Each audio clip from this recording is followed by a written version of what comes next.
Assalamualaikum warahmatullahi wabarakatuh. Berjumpa kembali bersama saya Muhammad Arif Amiruddin, ZLTC. Baik, sobat ZLTC, pada kesempatan kali ini kami akan memperagakan sebuah aplikasi baru kami untuk membuat dan menghitung ya balok dan kolom struktur beton ya, dan juga bisa memberikan short reportnya untuk bisa melengkapi laporan yang bisa diberikan dimasukkan dalam laporan perhitungan struktur yang mungkin sedang kita kerjakan. Baik, ini adalah program dengan menggunakan JavaScript, HTML, dan juga CSS ya. Klik ini index dan kita akan langsung masuk ke dalam layar Chrome ya, beam and column ya. Di sini hanya penjelasan singkat dan tutorialnya ini bisa dilihat ya, bisa dihubungkan ke link YouTube, dan kontak ini mengenai alamat, email, dan phone dari kami ya. Dan kita akan kembali ke layar pertama. Baik, kita akan memulai dengan klik begin. Input passwordnya ya, bagi teman-teman yang sudah memilikinya bisa untuk menggunakan.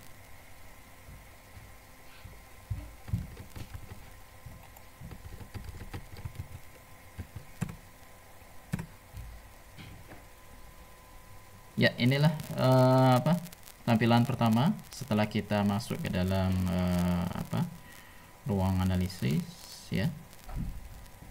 Kita akan menginput terlebih dahulu data material ya. Untuk balok, kolom, dan laporan belum aktif karena kita harus memasukkan data materialnya terlebih dahulu.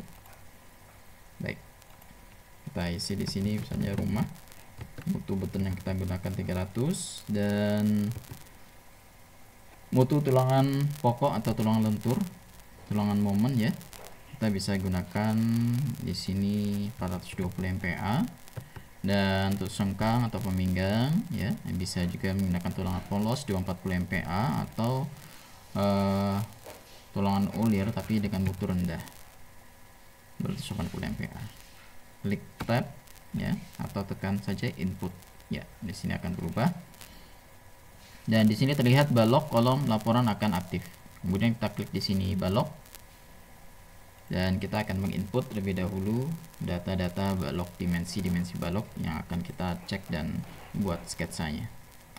Kita masukkan di sini 250, dan kita input juga tingginya, panjangnya. Ya, pada sesi keterangan di sini akan memberikan informasi mengenai syarat-syarat dan batasan-batasan yang perlu untuk diinput ya, sehingga tidak mengalami kesalahan di dalam perhitungan. Ya, selimut beton yang kita gunakan sini saya ambil 30, dan tulangan lentur di sini bisa kita pilih. Saya akan menggunakan tulangan 13 misalnya ya. Tekan enter, dan selanjutnya ketika kita mengarahkan pada text box tulangan atas ya, sisi atas, di sini terlihat pada sisi keterangan penulangan dalam program ini dibatasi dengan 2 baris saja dengan jarak bersih antar tulangan 30 mm, maksimum jarak tulangan dalam satu baris 4 diameter 13. Nah, ini karena kita menginput diameter tulangannya 13. Kalau kita menginput diameter yang berbeda, maka keterangan akan memberikan informasi yang berbeda ya. Oke, saya akan input di sini sisi atas 5, 3, 2, 4, 5, 3. Tekan enter lagi. Oke, sip. Ya, selanjutnya kita akan menginput tulang sengkang. Di aplikasi ini minimal adalah diameter 10 ya, dan kita akan menginput jarak sengkang 100, jarak sengkang di lapangan 200, Jumlahnya tulangan peminggangnya 2 dan diameternya 8. Sementara untuk lebar kolomnya saya akan input 450 dan tekan input ke tabel. Nah, di sini bisa terlihat sudah muncul pada tabel data-data balok ya, data yang sudah kita input tadi, dan di sini sudah ada button yang bisa kita klik. Kita bisa klik sketsa untuk memunculkan sketsa penulangannya. Ya, bisa terlihat seperti ini. Ya. Dan kita klik di sini cek untuk mengeluarkan perhitungan pada balok ini. Nah, di sini. Ya. Ya, selain itu pada sisi laporan ya, di sini juga sudah akan muncul dimensi balok yang sudah diinput. Nah, di sini sudah muncul checkbox pilihan yang apabila sudah dicentang ini berarti sudah dianalisis atau sudah diperhitungkan ya. Nah, di sini untuk laporannya di sini sudah muncul seperti itu ya, pada resume perhitungan balok tulangan rangkap ya. Di sisi bawah ini resume perhitungan kolom biaksial ya. Dan selanjutnya kita akan coba lagi menginput data yang berbeda.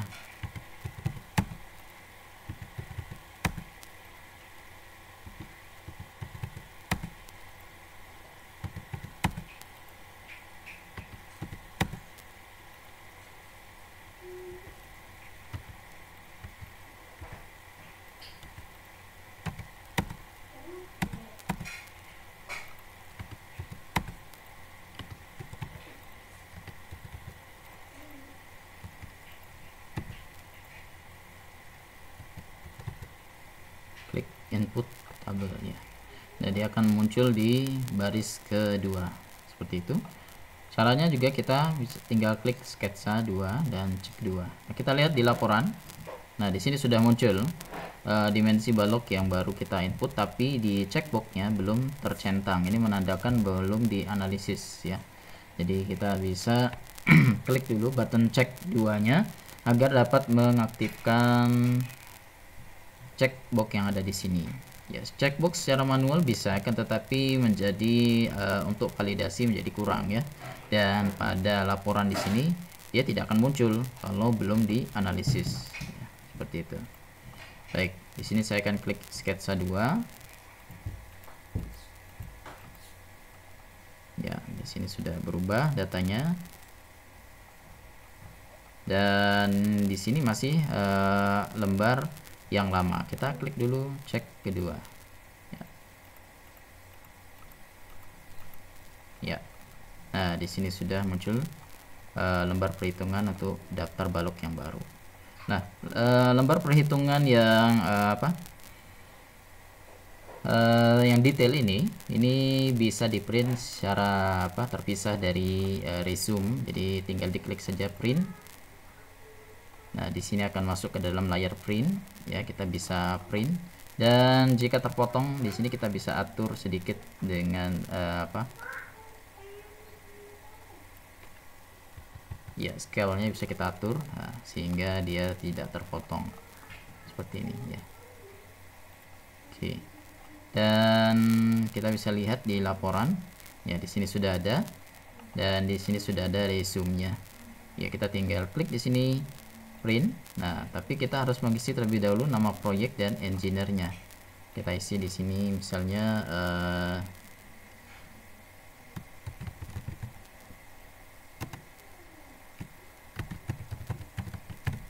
ya, ada nama engineer di sini, if misalnya, klik print. Ya, nah di sini dia akan langsung memberikan printout ya, yang akan dikeluarkan dari data yang kita input, resume-nya ya. Baik, demikianlah tutorial mengenai fungsi balok ya. Dan jika sobat CLTC tertarik untuk memilikinya, silakan hubungi kami ya. Dan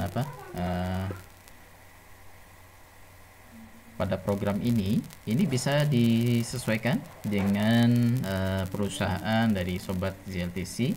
Jadi special edition bisa menggunakan nama dari perusahaan yang membelinya. Terima kasih atas perhatiannya. Demikian tutorial kami mengenai fungsi untuk aplikasi sketsa dan cek balok beton. Assalamualaikum warahmatullahi wabarakatuh.